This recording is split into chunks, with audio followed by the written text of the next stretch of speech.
పూరా local. So ఇక్కడ సత్యనారాయణరాజుని మీరు చూశారు, ఒక 750 బెడ్స్తో యోగా నేచురోపతి పెట్టాడు. చాలామంది బెనిఫిట్ అవుతున్నారు.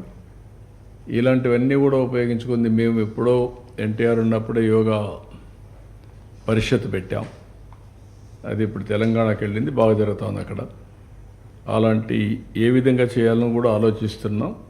అవసరమైతే ఒక నాన్ ప్రాఫిట్ ఆర్గనైజేషన్ ఎస్టాబ్లిష్ చేసి సిఎస్ఆర్ ఫండ్స్ అన్ని తీసుకొని తద్వారా యోగాను కూడా ఎక్కడికక్కడ జిల్లా వారీగా, కాన్స్టిట్యున్సీ వారీగా ఎవ్రీవేర్ ప్రమోట్ చేయడానికి అందరినీ, దీంట్లో ప్రాక్టీస్ చేసే వాళ్ళందరినీ ఎంకరేజ్ చేస్తాం. ఇప్పుడు వాళ్ళు చేశారు, నేను వారిని మీకు ప్రజెంట్ చేశా అవేర్నెస్ కోసం. కడవన్నీ మీ టర్మ్స్, ఆయన టర్మ్స్ మీరు చూసుకుంటారు. నా పని అనేది ప్రమోట్ చేయడం వరకే నా పని. ఇంకొక ఆయన ఈయనకంటే బెటర్గా వచ్చాడు, ఇంకా ప్రోడక్ట్ బాగుంది, ఆ ప్రోడక్ట్ మీరు అడాప్ట్ చేసుకుంటారు. Everything is satisfaction.